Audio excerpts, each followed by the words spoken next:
ஹரஹர சங்கர ஜெய ஜெய சங்கர பெரியவா திருப்பாதம் சரணம். நான் எவ்வளவோ சாமி கும்பிட்றேன் தம்பி, எவ்வளவோ வழிபாடு பண்ணுறேன், மந்திரம் சொல்கிறேன், நிறைய கோயிலுக்கு போகிறேன். ஆனால் எனக்கு எதுவுமே நல்லதாக நடக்க மாட்டுது, நீங்கள் சொல்கிற எதுவுமே நடக்க மாட்டுது அப்படின்னு சொல்லி வருத்தப்படுற நபராக இருந்தீங்க அப்படின்னா உங்களுக்கு தான் இந்த பதிவு. நீங்கள் கற்பனையில் கூட நினச்சி பார்க்க முடியாத அதிசயம் உங்கள் வாழ்க்கையில் நடக்க போகுது. இதை மட்டும் செய்யுங்க. நம்ம தம்பி ஒருத்தருக்கு வேலை கிடைக்கிறதுக்காக நான் ஒரு வழிபாடு, அதாவது ஒரு மந்திரம் சொல்லியிருந்தேன். அதை அவர் செஞ்சு அவருக்கு நடக்கலை. அது நடக்காமல் போனதுக்கு பின்னாடி அவர் வாழ்க்கையில் அவர் கற்பனை பண்ண முடியாத ஒரு ஆச்சரியம் நடந்தது. அதையும் சேர்த்து இந்த பதிவில் பார்க்கலாம். வாங்க பதிவுக்குள்ளே போகலாம். பொதுவாக நம்ம வீடியோ எல்லாமே எப்படி இருக்கும் நீங்கள் உங்களுக்கு தெரியும். எல்லா வீடியோவிலையும் நம்ம ஏதாவது ஒரு கதையை சொல்லி தான் நம்ம வீடியோ போடுவோம். நேரடியாக மந்திரத்தையோ வழிபாட்டையோ சொல்ல மாட்டோம். அது ஏன்?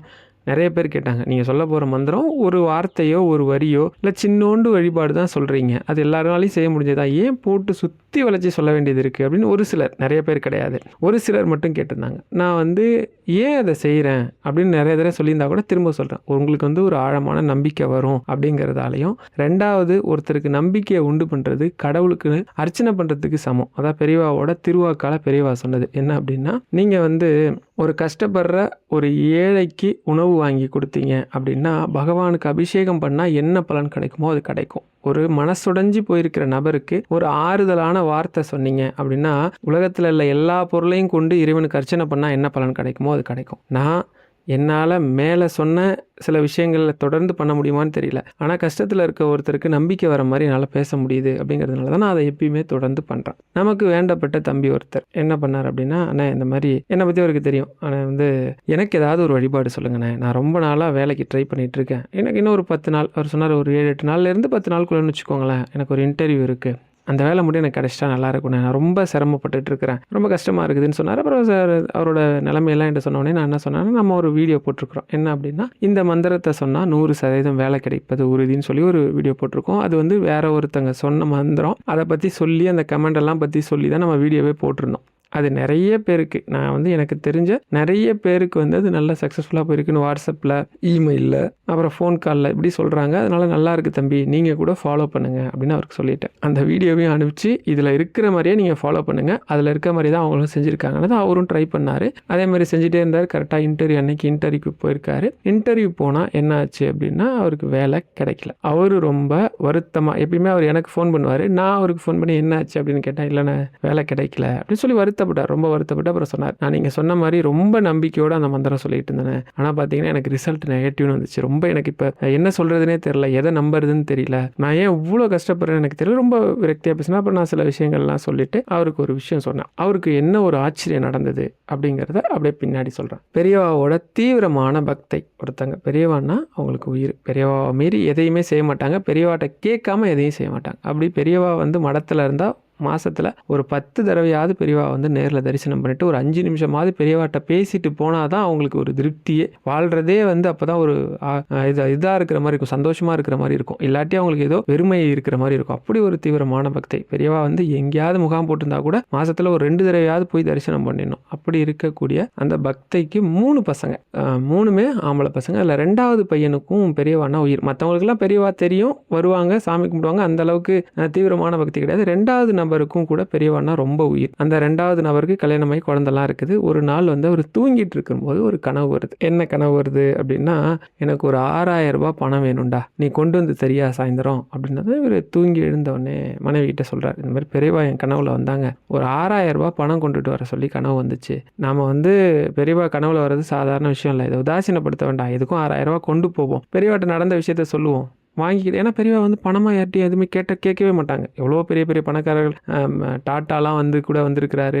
யாரோ வந்தப்போ கூட செக்கு கொடுத்தப்பெல்லாம் இதெல்லாம் வேணாம், நீ பண்ணிட்டு இருக்க புண்ணிய காரியமாக எனக்கு போதும்னு சொல்லி திருப்பி அனுப்பினவர். அப்படிப்பட்ட ஒரு மகான் 6000 ரூபாய் பணம் கேட்டிருப்பாங்களான்னு அவருக்கு ஒரு சந்தேகம். இருந்தாலும் பெரியவா கேட்டு அதை கொடுக்குற பாக்கியான எவ்வளோ பெரிய விஷயம். உன்னை பணத்தை எடுத்துக்கிட்டு மனைவி குழந்தைங்கள்லாம் வச்சுக்கிட்டு இப்போ மாதிரி இல்லை இல்லையா, உன்னை பஸ்ஸை பிடிச்சி அவர் என்ன பண்ணுறாரு, அழகாக காஞ்சிபுரம் வர்றார். இப்போ மணி ஒரு 1 மணி 2 மணி வாக்காயிடுச்சு. இவர் மடத்துக்குள்ளே போகிற நேரம் பார்த்து மடத்தில் பெரியவாவோட மேனாவை இது பாதுகாக்கிறவர், அந்த மேனாவை தூக்கிட்டு போகிறவங்க, அந்த மேனாவுக்கு உதவி பண்ணுறவங்களா இருப்பாங்களா, அந்த மாதிரி நிறைய பேர் இருப்பாங்களா. மடனான ஒருத்தர் 2 பேராக இருக்க போகிறாங்க. அதில் ஒருத்தர் இவருக்கு தெரியும், ஏத்தாவில் வந்தவர், வாங்க வாங்க, அவர் ஹிந்தி பேசுகிறவர் போல், வாங்க வாங்க, இந்த மாதிரி நீங்கள் வருவீங்க, சாயந்தரம் பணம் கிடைக்கும் அதுவும் 6000 பணம் கொண்டு வருவீங்கன்னு பெரியவா சொல்லியிருந்தாங்க, அதாவது எஜமா சொல்லியிருந்தாங்க அப்படின்னதும், நான் வருவேன்னு சொல்லியிருந்தாங்களா, அதுவும் 6000 பணம் கொண்டு வந்து சொல்லியிருந்தாங்களா, சாயந்தரம் வருவீங்கன்னு எஜமா சொல்லியிருந்தாங்க அப்படின்னதும் இவருக்கு ஒரே ஆச்சரியம். நான் வருவேன், 6000 கொண்டு வரேன்னு சொல்லியிருந்தாங்களா அப்படின்னு சொல்லிட்டு இப்போ உள்ளே போனால் உள்ளே சொல்கிறாங்க, பெரியவா இப்போ தான் பிக்ஷை அப்படின்னு சொல்லக்கூடிய உணவு எடுத்துக்கிட்டு ஓய்வு எடுத்துகிட்டு இருக்கிறாங்க. ஒரு 5 மணிக்கு மேலே பெரியவா பார்க்கலான்னு அவங்களும் அங்கேயே சாப்பிட்டுட்டு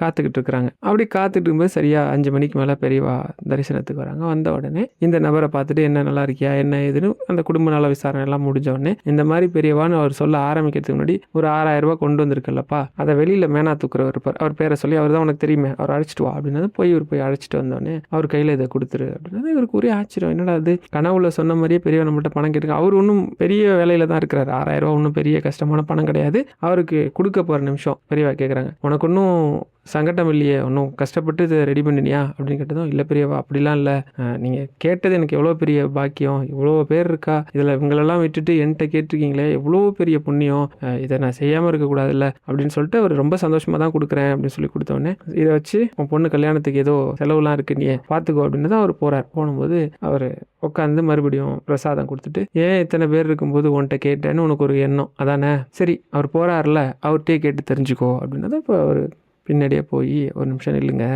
எதுக்காக வந்து என்கிட்ட 6000 பணம் உங்களுக்கு கொடுக்க சொன்னாங்க அப்படின்னு உங்கள்கிட்டே பெரியவா கேட்க சொன்னாங்க அப்படின்னதும், அதுக்கு என்ன நடந்தது அப்படிங்கிற விஷயம். அதாவது ரொம்ப காலத்துக்கு முன்னாடி, கிட்டத்தட்ட ஒரு 10-15 வருஷத்துக்கு முன்னாடி, இப்போ அவங்க அம்மா வந்து, அதாவது இந்த பக்தரோட அம்மா, பெரியவாவோட தீவிர பக்தை இப்போ இல்லை, அப்போ 15 வருஷத்துக்கு முன்னாடி ஒரு தடவை தரிசனத்துக்கு வந்தப்போ அந்த அம்மாவுக்கு ஒரு ஆசை. என்ன ஆசை அப்படின்னா, பெரியவா குளிச்சு முடிச்சுட்டு வந்ததும் அந்த குளிச்ச இடத்துல இறங்கி நாம குளிச்சோம்னா எப்பேற்பட்ட புண்ணியம், பகவானே குளிச்சுட்டு வரார். நம்ம தீர்த்தவாரிலாம் இருக்குல்ல, இப்போ பகவான் இறங்குற தீர்த்தவாரியில் நம்மளும் இறங்கினா புண்ணியம்னு நம்ம நினைக்கிறோம்ல, அதே மாதிரி பகவான் சாட்சாத் பகவான் தானே பெரியவா, அப்படி இறங்கக்கூடிய பெரியவா இறங்கி குளிச்சுட்டு வந்ததும் அந்த இடத்துல இறங்கி குளிக்கணும்னு ஒரு எண்ணம் இவங்களுக்கு. அதே மாதிரி அவங்க குளிச்சுட்டு மேலே வந்து மடத்துக்குள்ளே போனது, இந்த அம்மா விறுவிறுன்னு போய் தண்ணிக்குள்ளே இறங்கி குளிச்சுறாங்க. குளிச்சுட்டு கொஞ்ச நேரத்தில் கரை ஏறி வந்து பார்த்தா, இவங்க காதில் போட்டிருந்ததில் ஒரு வைரத்தோட காணும். அவங்க போட்டிருந்தது வைரத்தோடு. ரொம்ப சங்கடம். இப்போ வைரத்தோடு காணா போயிடுச்சுங்கிறது ஒரு பக்கம் சங்கடமாக இருந்தாலும், அந்த காலத்தில் ஒரு ஆழமான நம்பிக்கை இருக்குது. இந்த மாதிரி தோடு, மூக்குத்தி, தாலி, செயின், வளையல், மெட்டி, இதெல்லாம் ஏதாவது ஒன்று தொலைஞ்சு போச்சுன்னா வீட்டுக்காருக்கு ஏதாவது ஆயிரும், அபசகுணமாக நடந்துரும்னு ஒரு ஆழமான நம்பிக்கை இப்பயும் நிறைய இடத்துல உண்டுன்னு வச்சுக்கோங்க. அப்படி ஒன்று உண்டு. அந்த அம்மாவுக்கு ஒரே பதட்டம். அவங்களே இறங்கி தேடி பார்க்குறாங்க, கிடைக்கல. ஆட்கள்லாம் சொல்லி அவங்கள எல்லாம் தேடி பார்க்குறாங்க. விஷயம் கடைசியாக பரம்பொருள் கிட்ட போகுது. பெரியவாட்ட போனதும் பெரியவா வேற 2 பேரை கூப்பிட்டு போய் நல்லா அந்த இடத்த தேடி பாருங்க, கிடைச்சிரும் அப்படின்னு. அவங்க தேடி பார்க்குறாங்க, கிடைக்கலன்னு திரும்ப வந்து சொன்னதும் பெரியவாவே எழுந்து வந்துட்டாங்க. இப்போ எழுந்து வந்து ஒரு குறிப்பிட்ட இடத்த சொல்லி, அந்த இடத்துல இருக்கிற களிமண் அள்ளி மேலே போடு அப்படின்னதும் அப்படி இறங்கி களிமண்ணை சுத்தம் பண்ணி அள்ளி மேலே கொண்டு வந்து போட்டு அதை கிளறி பார்த்து எடுத்து கொடுத்தவர் அந்த மேனாவை தூக்குனவர். இப்படி எடுத்து கொடுத்தவொடனே பெரியவா சொன்னாங்களா, தோடு கிடச்சிச்சுல, ஒன்றும் வருத்தப்படாது, அதெல்லாம் ஒன்றும் நடக்காது, நல்லா இருப்புன்னு சொல்லிட்டு ஆசீர்வாதம் பண்ணிட்டு, எடுத்து கொடுத்தது இவர் தான், உன்னால் முடிஞ்சா ஏதாவது கொடுக்க முடிஞ்சா அவருக்கு ஏதாவது உதவி பண்ணுன்ட்டு போயிடறாங்க. இவங்களும் உடனே பெரியவா கட்டாயம் பண்ணுறேன் பெரியவா, ஆனால் இப்போ எதுவும் கையில் எதுவும் இல்லை, அவங்கள்ட்ட கொண்டு வரல பெரியவா, அடுத்த முறை வரச்சே நான் கொடுத்துட்றேன் அப்படின்னதும், கட்டாயம் உன்னால் முடிஞ்சதை பண்ணுன்னு சொல்லிட்டு போயிடுறாங்க. ஆனால் அந்த அம்மா பண்ணக்கூடாதுன்னு ஒன்றும் கிடையாது. காலப்போக்கில் நாளடைவில் அவங்களுக்கு வயசும் ஏற்கனவே ஆயிடுச்சு இல்லையா, அதனால் கொஞ்சம் மறந்துட்டாங்க அந்த விஷயத்த. அவங்க மறந்துட்டாங்க. அப்போ என்ன கொடுத்துருந்தா எவ்வளோ கொடுத்துருப்பாங்க, ஒரு 50 ரூபா கொடுத்துருப்பாங்களா, இல்லை 100 ரூபா, இல்லை ஒரு 500 ரூபா மேக்ஸிமம் கொடுத்துருப்பாங்கன்னு வச்சுக்கோங்க. ஆனால் இவருக்கு 10 வருஷம் 15 வருஷம் கிட்ட கடந்து இவருக்கு அந்த பணம் கிடைக்கும் போது எவ்வளோவா கிடைக்குதுன்னா 6000 ரூபாயை அவர் வாங்கிக்கிறார். எதுக்கு? அந்த அம்மா தோட தொலைச்சாங்க, அவங்க தர வேண்டிய பணத்தை அவங்க தான் தந்திருக்கணும். சரி, அவங்க தரலை. ஆனால் அவங்களுக்கு பதில் 3 பசங்க இருக்கிறாங்க. 3 பசங்களில் 2வது பையனை ஏன் 6000 ரூபா கொடுக்க சொல்லணும், மற்றவங்கள்ட்டெல்லாம் சொல்லியிருக்கலாமே அப்படின்னு நமக்கு ஒரு கேள்வி வரணும் இல்லையா? வரும். இதுதான் கடவுளோட கணக்கு. நாம் போடுற கணக்கு கூட என்றைக்கும் தவறி போகும். கடவுள் கணக்கு ஒருபோதும் தவறாது. அவருக்கு வந்து அந்த கேள்வி வரலை, ஆனால் அந்த கேள்விக்கு பதில் அங்கேயே இருக்குது. என்ன அப்படின்னா, அந்த அம்மா தன்னோட சொத்தெல்லாம் பிரித்து கொடுத்துருக்குறாங்க. சொத்தை எல்லாத்தையும் ஒவ்வொரு மகனுக்கும் இதெல்லாம் சொத்துன்னு பிரித்து, அப்படி பிரித்து கொடுத்த சொத்தில் அந்த அம்மாவோட வைரத்தோட 2வது மகனுக்கு தான் பங்குல கொடுத்துருக்குறாங்க. புரியுதா உங்களுக்கு? ஏன் 2வது பையன் 6000 ரூபா கொடுக்குறாரு? அப்போ அந்த 2வது பையன் அந்த பணத்துக்குரிய நபராகி போயிடுறாரு. இன்னைய ரேட்டுக்கு அன்னைக்கு அது 6000 ரூபாய்க்கு மேலே போயிட்டு இருந்துச்சான். அதுவும் இல்லாமல் கொடுத்த வாக்க மீறினா அந்த பாவம் வந்து அந்த குடும்பத்துக்கு சேர்ந்துடக்கூடாதுங்கிறதுக்கு ஒன்றும். 2வது கஷ்டப்படுறவர், அவர் ஒரு உதவி பண்ணியிருக்கிறார், ஒரு நல்ல விஷயம் பண்ணியிருக்கிறார் இல்லையா? நல்ல விஷயம். நம்ம என்ன நல்லது பண்ணாலும் கட்டாயம் இன்னைக்கு அதுக்கான பலன் கிடைக்கலனாலும் என்னைக்காவது ஒரு நாள் அதுக்கு நமக்கு வந்தே சேரும் அப்படின்னு சொல்லாமல் பெரியவா சொல்கிறார். அவர் சந்தோஷமாக கொடுத்தது, அந்த விஷயத்தை கேள்விப்பட்டது ரொம்ப சந்தோஷப்பட்டிருக்கார். எனக்கு பெரிய பாக்கியம்னு பெரியவா சொல்லி ஒருத்தருக்கு கொடுக்கறதுங்கிறது அந்த பகவானுக்கே கொடுக்குற மாதிரி ரொம்ப சந்தோஷம். வேற ஏதும் உதவி உதவினா கூட என்கிட்ட கேளுங்க. ஏன் 6,000 ரூபாங்கிறதுக்கு இன்னும் நிறைய சொல்லுவாங்கன்னு வச்சுக்கோங்க. இப்படி நாம் ஒரு விஷயம் பண்ணுறோம், ஒரு மந்திரமோ ஒரு வழிபாடோ இல்லை ஒரு ஸ்லோகமோ சொல்கிறோம். அன்னைக்கு பலன் கிடைக்கல அப்படின்னா பலன் கிடைக்காமலே போயிடாது. அது ஒரு நல்ல விஷயம். அந்த நல்ல விஷயம் கட்டாயம் அவருக்கு அன்னைக்கு கிடச்சிருந்தா எவ்வளோவா கிடச்சிருக்கும்? மேக்ஸிமம் ஒரு 500 ரூபாயே கிடச்சிருக்கும் இல்லையா? இன்றைக்கி ஒரு தான் பொண்ணு கல்யாணத்தை நடத்துகிற அளவுக்கு பெரிய பணம் 6,000 ரூபாங்கிறது அன்றைய காலத்தில் ஒன்றும் சாதாரண பணம் இல்லை. இன்றைக்கி வேணால் 6,000 ரூபா சாதாரணமாக இருக்கலாம். அன்றைக்கி ஒரு 6 லட்ச ரூபா இருக்குன்னு வச்சுக்கோங்க இன்றைய மதிப்புக்கு. அப்போ ஒரு பொண்ணு கல்யாணத்தை நடத்துகிற அளவுக்கு அந்த பணம் பண்ண உதவிக்கு அவ்வளோ பன்மடங்காக திரும்பி வருது. நம்ம தம்பி விஷயத்துக்கு வரும். அவர் இன்டர்வியூலேருந்து இந்த மாதிரி செலக்ட் ஆகலன்னு சொல்லி எனக்கு ஃபோன் பண்ணி வருத்தப்படுது. அப்புறம் நான் சொன்ன, தம்பி இங்கே பாருங்கள், அந்த மந்திரம் உண்மையிலே நல்லா வேலை செய்யுதுன்னு நிறைய பேர் சொல்கிறாங்க. அதுவும் இல்லாமல் எப்போவுமே ஒரு மந்திரம் நம்ம சொல்கிறோம் அப்படின்னா பலன் தராமல் போகாது. நீங்கள் மந்திரங்கிறது ரொம்ப ஒரு ஆக்கப்பூர்வமான சக்தி. அது இன்னைக்கு இல்லாட்டி இன்னொரு நாள் பலன் தந்தே தீரும். ஒருவேளை நீங்கள் அவர் பெரியவாவை கும்பிடக்கூடியவர், ஒருவேளை பெரியவா உங்களுக்கு இதை விட பெரிய விஷயமா கூட செய்ய காத்துக்கிட்டு இருக்கலாம். நல்லது கண்டிப்பாக நடக்கும். எனக்காக ஒன்று பண்ணுங்கள், அடுத்து ஏதாவது இன்டர்வியூ இருக்கா அப்படின்னு கேட்டேன். இல்லைன்னா நான் அடுத்து அப்ளை பண்ணிருக்கிறதெல்லாம் பெரிய கம்பெனி, இதுவே சின்ன கம்பெனி, இவங்கள்ட்டே நான் என்ன எடுத்துக்கல, அவங்க கேட்குற குவாலிஃபிகேஷனில் சில விஷயங்கள் இல்லைன்றாங்க. இதே ஒரு 17,000 ரூபா சம்பளத்துக்கு தான் நான் வேலை கேட்டிருந்தேன். அடுத்து இருக்கிறதெல்லாம் பெரிய சம்பளம், பெரிய கம்பெனி, இந்த கம்பெனிலே எடுக்கலங்கும் போது அவன் எப்படி நான் என்ன எடுப்பான் அப்படின்னாரு. சரி, ஒன்றும் பிரச்சனை இல்லைப்பா, நீ முழு நம்பிக்கையாக செய், ஏதாச்சும் ஒரு வழி கிடைக்கும். நான் எப்பயுமே என்கிட்ட பேசுகிறவங்க வீடியோவில் எப்போவுமே இதை தான் சொல்லுவேன், ஏதாச்சும் கட்டாயம் ஒரு வழி இறைவன் கண்டிப்பாக வச்சிருப்பார், நீங்கள் கவலைப்படாதீங்க. அவரும் அதே மாதிரி சொன்னார். ஒரு நாள்லாம் எவ்வளவோ சொல்கிறேன்னு ஒன்றும் நடக்க மாட்டேதுன்னு கிட்டத்தட்ட 10 நாளைக்கு மேலே ஆகி போச்சு. ஒரு நாள் நைட்டு பேசும்போது விரக்தியாக சொன்னார், இல்லைப்பா எனக்காக கோச்சிக்காமல் காலையில் ஒரு தடவை சாயந்தரம் ஒரு தடவை 2 முறையாக சொல்லு, இன்னும் இன்டர்வியூக்கு எத்தனை நாள் இருக்குது அப்படின்னு கேட்டேன். அப்போ சொன்னார், இன்னும் ஒரு 4-5 நாள் தான் இருக்குது, இருந்தாலும் எனக்கு நம்பிக்கையே இல்லை நான் செலக்ட் ஆகும் அப்படின்ட்டு சொன்னார். சரி பரவாயில்ல, முயற்சி பண்ணிட்டோம், கடைசி வரைக்கும் முழு நம்பிக்கையோட முயற்சி பண்ணுவோம் அப்படின்ட்டு இன்டர்வியூக்கு போனால் அங்கே ஒரு பெரிய ஆச்சரியம் என்னென்னா, அந்த இன்டர்வியூ பண்ணுற நபர் இருப்பாங்கல்ல, அவங்க டேபிளில் ஒரு சின்ன பெரியவா ஃபோட்டோ. அதை பார்த்ததுமே இவருக்கு ரொம்ப சந்தோஷம். வந்தவொடனே தான் யாருன்னு அறிமுகப்படுத்தினோடனே கேட்டிருக்காரு, நீங்கள் பெரியவாவோட டெவோட்டியா, அவங்க பெரியவா பக்தரான்னு கேட்டிருக்காங்க. ஆமாம் அப்படின்னது நான் கூட இருந்தது. அவருக்கு ரொம்ப சந்தோஷம், கொஞ்சம் ஃப்ரீயாக பேசியிருக்கிறார். அப்புறம் இன்டர்வியூ போயிருக்கு. இன்டர்வியூவில் நீங்கள் நம்ப கூட மாட்டீங்க, இன்டர்வியூவில் இவர் செலக்ட் ஆகிட்டார். 3 பேரும் செலக்ட் ஆகிருக்காங்க இன்டர்வியூவில். நான் வேணால் கொஞ்சம் பேசிட்டு சொல்கிறேன், உங்கள் நம்பர் கொடுங்கன்னு சொல்லி நம்பர் வாங்கியிருக்கிறாங்க. எப்பவுமே அந்த மாதிரி கம்பெனிலாம் மெயில் தான் அனுப்புவாங்க. அவர் பெரியவாவோட பக்தர்னு சொன்னதும் நம்பர் வாங்கிக்கிட்டார். 2 நாள் கழிச்சு ஒரு கால் பண்ணி, இல்லை நிறைய ரவுண்ட்லாம் போச்சு, அதில் எல்லாரும் 3 பேருமே செலக்ட் ஆகிருக்காங்க, நான் கொஞ்சம் உங்களுக்கு நான் சொல்லியிருக்கேன், கண்டிப்பாக உங்களுக்கு கிடைக்கும் நான் நம்புகிறேன் அப்படின்னு சொல்லிட்டு ஒரு அரை மணி நேரம் கழிச்சு நீங்கள் செலக்ட் பண்ணிட்டாங்க உங்களுக்கு சம்பளம் 37,600 ரூபா கொடுக்க சொல்லி போட்டிருக்கிறாங்க, ஆஃபர் லெட்டர் நான் உங்களுக்கு அனுப்புறேன்ட்டு. அவர் ஃபஸ்ட்டு வேலைக்கு போயிருந்தா எவ்வளோக்கு போயிருப்பாரு? 17,000 ரூபா சில்லற. அந்த மற்ற இதர செலவுகள்லாம் சேர்த்தா கூட 22 ரூபா வரும்னு வச்சுக்கோங்க. இப்போ அவருக்கு இதர செலவுகள்லாம் சேர்த்தா 45 ரூபா கிடைக்கும். அப்போ நீங்கள் மந்திரம் சொல்கிறீங்க, அந்த மந்திரம் அப்பா தான் பலன் தரல அப்படின்னா பலனே தராமல் போயிடாது. நீங்கள் ஏதோ ஒரு நோக்கத்துக்கு ஏதோ ஒரு கஷ்டத்துக்கு ஒரு மந்திரத்தை சொன்னால் நிச்சயமாக அந்த மந்திரம் கண்டிப்பாக அதுக்கான பலனை கொடுத்தே தீரும். அதே மாதிரி நீங்கள் ஒரு வழிபாடு பண்ணுறீங்க, ஏதோ ஒரு கோவில் போகிறீங்க, உங்களுக்கு தெரிஞ்ச வழிபாடோ இல்லை நான் சொல்கிற வழிபாடோ பண்ணுறீங்க, நிச்சயமாக அந்த செகண்ட் பண்ணலனா கூட அடுத்த செகண்ட் அதை விட பெருசாக உங்களுக்கு பண்ணும். அந்த பெரியவா சம்பவம் மாதிரி தான். 500 ரூபா கிடைக்க வேண்டிய இடத்துல 6,000 ரூபாய் கிடைச்சது, 17,000 ரூபாய்க்கு வேலை கிடைக்க வேண்டிய இடத்துல 37,600 ரூபாய்க்கு வேலை கிடைச்சது. இதெல்லாம் நீங்கள் நினச்சி பார்க்க முடியாத அதிசயம் இல்லையா? நீங்கள் தொடர்ந்து செய்யணும். இப்போ பெரியவா மாதிரி ஞானிகளும் அவதார புருஷர்களும் என்ன சொல்லுவாங்க அப்படின்னா, நம்ம கிட்ட ஒரு மாமரத்தோட விதை, அதாவது சாப்பிட்ட மாங்கொட்டை இருக்குல்ல, அதை கையில் கொடுத்து இதுக்குள்ள 100 கிலோ மாம்பழம் இருக்குன்னு நம்மள்ட்ட சொன்னாங்கன்னு வச்சுக்கோங்க, நம்ம எப்படி பார்ப்போம் அவங்கள? இதுக்குள்ள எப்படி 100 கிலோ மாம்பழம் இருக்க முடியும்? ஏதோ நம்மளை ஏமாத்துறாங்க அப்படின்னு நமக்கு தோணும் இல்லையா?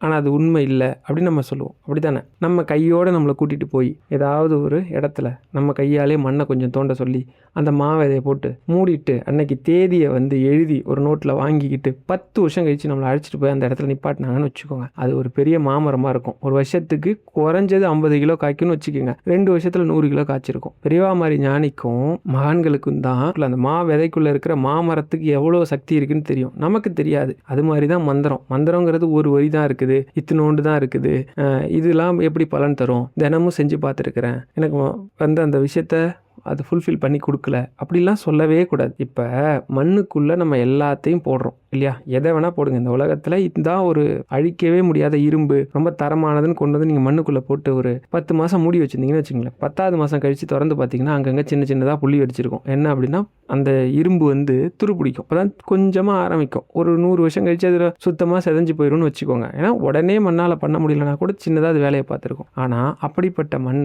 நீங்கள் கையில் வச்சுருக்கிற ஒரு விதையை அந்த மண்ணில் போடுறீங்கன்னு வச்சுக்கோங்க, அதை மக்க வைக்காது. எந்த பொருளை போட்டாலும் மக்க வைக்கிற மண் விதையை மட்டும் மக்க வைக்காது. ஏன்? அதுக்கு மட்டும் உயிர் கொடுக்கும். அந்த விதை சின்னோண்டு இருக்கும். நீங்கள் என்னைக்காவது ஆலமரத்து விதை பார்த்துருக்கீங்களா? கடுகை விட சின்னதாக இருக்கும். கடுகளவு அதை விட சின்னதாக இருக்கும். ஆனால் அந்த ஆலமரத்து விதையை போட்டோம்னா எவ்வளோ பெரிய ஆலமரம் கிடைக்குது. அது மாதிரி தான் நாம் செய்கிற சின்ன சின்ன விஷயம், அது மந்திரமாக இருக்கலாம், தர்மமாக இருக்கலாம், தானமாக இருக்கலாம். அதே மாதிரி மக்க வைக்குது இல்லையா இந்த மண், அதுதான் நாம் செஞ்சிருக்கிற பாவங்களாக இருக்கலாம். அது எவ்வளோ கடுமையான பாவமாக இருந்தாலும் ஒரு மந்திரம் சொல்கிறதாலேயோ, ஒரு வழிபாடு பண்ணுறதாலேயோ, ஒரு ஸ்லோகம் சொல்கிறதாலேயோ, அடிக்கடி கோயிலுக்கு போகிறதாலேயோ நம்மளோட கடுமையான பாவம், எவ்வளோ ஸ்ட்ராங்கான இரும்பு மாதிரி இருக்கக்கூடிய பாவங்கள் கூட கொஞ்சம் கொஞ்சமாக மக்கிரும். அதே மாதிரி நாம் செய்கிற சின்னோண்டு புண்ணியம், கோயிலுக்கு போகிறோம், அங்கே இருக்கிற ஏதோ ஒரு பொருள் தூசாக இருக்குது, அதை தொடச்சி வச்சு கொடுக்குறோம். இல்லை அந்த கோயில் அங்கங்கே ஒட்டடை இருக்குது, அடித்து கொடுக்குறோம் அப்படின்னு வச்சுக்கோங்க. அதெல்லாம் ஒரு சின்ன ஆலமரத்து விதை அளவு தான். அதை மண்ணுக்குள்ளே போடுறோம். அதாவது இந்த ஆன்மீகங்கிற மண்ணுக்குள்ள, மந்திரம்ங்கிற மண்ணுக்குள்ள, பக்தி அப்படிங்கிற மண்ணுக்குள்ள, கடவுள் அப்படிங்கிற அந்த இடத்துக்குள்ள நம்ம போடுறோம். அது என்ன ஆகும் அப்படின்னா கொஞ்சம் கொஞ்சம் கொஞ்சமாக வளர்ந்து பெரிய விருட்சம் ஆகிடும். அப்போ நம்ம தினம் ஒரு சின்ன விஷயத்த பண்ணுறோம். அதை தான் நான் அடிக்கடி சொல்லுவேன். காலையில் பெரியவா சொன்னது தான், ராம ராம ராமன்னு ஒரு 2 நிமிஷம் சொல்லுங்கள். சாயந்தரம் சிவசிவான்னு 2 நிமிஷம் சொல்லுங்கள். முடிஞ்ச அளவுக்கு யாரோ ஒருத்தருக்கு அன்னதானம் பண்ணுங்கள். உங்களால் முடிஞ்ச எளிமையான உதவிகள் பண்ணுங்க. தினம் ஏதாவது ஒரு மந்திரமோ ஸ்லோகமோ படிக்கிறத வழக்கமாக வச்சுக்கோங்க. முடிஞ்சால் தினம் ஒரு கோயிலுக்கு போங்க. பசுமாட்டுக்கு தினம் ஒரு வாழைப்பழமோ கொஞ்சம் கீரையோ கொடுங்க. இதெல்லாம் நம்ம பண்ணுற சின்னோண்டு, அதாவது சின்ன விதை எடுத்து பூமியில் போடுற மாதிரி, அது எவ்வளோ பெரிய விருட்சமாகும் அப்படின்னா நம்ம தொடர்ந்து அதை பராமரிக்கிற மாதிரி இதை செஞ்சோம்னா வாழ்க்கையில் பெரும் பெரும் பிரச்சனைகள். நீங்கள் எல்லாரும் ரொம்ப மனமுடைஞ்சு போகாதீங்க. எல்லா மந்திரக்கும் பூமி மாதிரி ஆக்கப்பூர்வமான சக்தி உண்டு. அது எதையுமே புறக்கணிக்காது. நீங்கள் பண்ணுற எல்லாத்துக்கும் கண்டிப்பாக பலன் கொடுத்தாகணுங்கிறது இறைவனோட விதி. அதுக்கு இன்னைக்கு உங்களுக்கு இது தேவைப்படாது, இதை விட இன்னும் சிறந்த ஒன்று உங்களுக்கு கொடுக்கணும் அப்படின்னு ஒரு பிராப்தத்தை அது உண்டு பண்ணிடும். உதாரணத்துக்கு அந்த தம்பிக்கு கிடைச்ச வேலை மாதிரி, 2வது கிடைச்ச வேலை அவருக்கு 2 மடங்கு சம்பளம். அந்த நபருக்கு அன்னைக்கு வாங்கியிருந்தாருன்னா 500 ரூபா தான் அவர் கையில் கிடைச்சிருக்கும். ஆனால் அவர் பொண்ணு கல்யாணம் கரெக்டாக 6000 ரூபாய் வாங்குறாரு. 6000 ரூபாங்கிறது எவ்வளோ பெரிய விஷயம். அது மாதிரி கண்டிப்பாக இதை விட பெரிய விஷயமா உங்களுக்கு கொடுக்கும். மனசை மட்டும் தளர விட்டுறாதீங்க. இன்னைக்கு அனுஷம், அதாவது பெரியவா கிட்ட உங்களோட கஷ்டத்தை சொல்லுங்கள், கவலையை சொல்லுங்கள், பிரச்சனையை சொல்லுங்கள். அது தீர்றதுக்கு வழியை காட்டணும்னு கேளுங்க. அந்த வழிபடியே எங்களை வழி நடத்துங்க, இந்த பிரச்சனையிலேருந்து எங்களை மீட்டு கொண்டு வாங்கன்னு சொல்லுங்கள். பெரியவா கருணையே வடிவமான தெய்வம். அவங்களுக்கு கருணையை தவிர வேற எதையுமே காட்ட தெரியாது. ஒரு முறை சொல்கிறீங்க நடக்கலையா, 2வது முறை சொல்லுங்கள். 2வது முறை நடக்கலையா, 3வது முறை அந்த தெய்வத்துக்கு கருணையை காட்டுறதை தவிர வேற வழியே இல்லை. அந்த தெய்வம் கருணையே வடிவமானது. அதனால உங்களுக்கு தினமும் பேசுங்க. பெரியவாட்ட மனசுக்குள்ளேயோ வெளியிலையோ உங்கள் கஷ்டத்தை சொல்லுங்கள், கவலையை சொல்லுங்கள், பிரச்சனையை சொல்லுங்கள். தீரணும்னு கேளுங்க, இல்லை வழி நடத்துங்க. எங்களை எந்த நல்வழியில் நாங்கள் போனால் இந்த பிரச்சனையெல்லாம் தீருமோ அப்படி வழி நடத்துங்கன்னு சொல்லுங்கள். கட்டாயம் அந்த தெய்வம் சூட்சமமாவோ மறைமுகமாவோ யார் மூலியமாவோ இதை நடத்தி வைக்கும். உங்கள் எல்லார் வாழ்க்கையும் சிறப்பாக அமையும். நம்பி பண்ணுங்க, நிச்சயம் பலன் உண்டு. பெரியவா ஒரு விஷயத்த சொல்கிறாங்க, பெரியவா ஒரு விஷயத்த நமக்கு வாழ்ந்து காட்டியிருக்காங்கன்னா அதுக்கு பின்னாடி இருக்கக்கூடிய விஷயங்கள் கட்டாயம் நம்ம வாழ்க்கையை இன்னும் மேம்படுத்துகிற மாதிரி தான் இருக்கும். நாம் ஒரு நாளும் மந்திரம் சொல்லி எனக்கு இது நடக்கலைன்னு கைவிடக்கூடாது, கோவிலுக்கு போய் இது நடக்கலைன்னு கைவிடக்கூடாது. இதை விட பெரிய விஷயம் நமக்காக காத்துக்கிட்டு இருக்கு. அது ரொம்ப நல்ல விஷயமா இருக்கும். நாம் கற்பனையே பண்ண முடியாத எத்தனையோ ஆச்சரியங்கள்லாம் ஒவ்வொருத்தர் வாழ்க்கையிலையும் நடந்துக்கிட்டு தான் இருக்குது. அது மாதிரி ஒன்று நம்ம வாழ்க்கையிலையும் ஒரு நாள் நடக்கும். நிச்சயம் நம்புங்க. ஹர ஹர சங்கர, ஜெய ஜெய சங்கர.